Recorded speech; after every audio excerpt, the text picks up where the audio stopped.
নবী লূত আলাইহিসসালাম ছিলেন আল্লাহ তাআলার একজন মহান নবী। তিনি ছিলেন নবী ইব্রাহিম আলাইহিসসালামের ভাতিজা। আল্লাহ তাকে পাঠিয়েছিলেন সাদুম ও তার আশপাশের এলাকার মানুষদের হেদায়তের জন্য।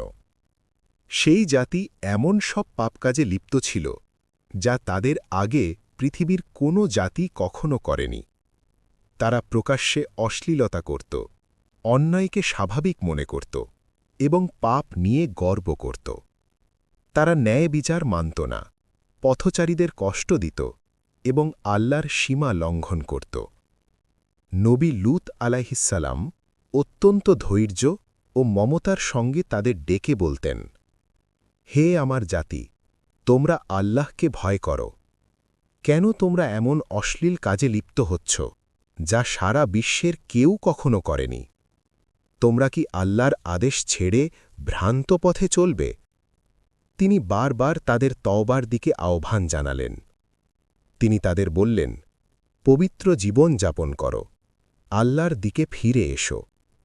তিনি সতর্ক করে দিলেন, যদি তোমরা এই পাপ থেকে ফিরে না আসো তবে আল্লাহর শাস্তি অবশ্যই নেমে আসবে।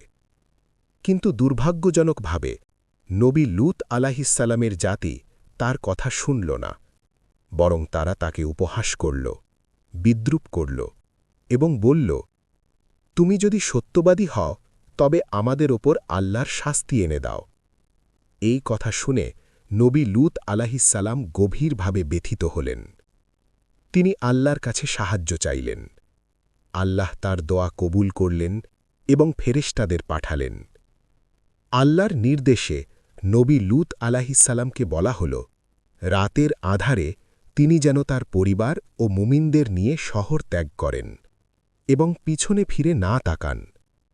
তবে তার স্ত্রী অবিশ্বাসী হওয়ায় সে ধ্বংসপ্রাপ্তদের অন্তর্ভুক্ত ছিল। অতঃপর আল্লাহর ভয়াবহ শাস্তি নেমে এল। সেই জনপদ উল্টে দেওয়া হল এবং আকাশ থেকে পাথরের বৃষ্টি বর্ষিত হল। যারা আল্লাহর অবাধ্যতা করেছিল তারা সবাই ধ্বংস হয়ে গেল।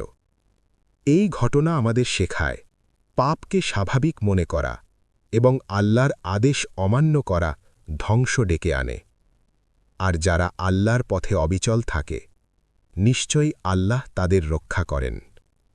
ভিডিও দেখার জন্য অনেক ধন্যবাদ।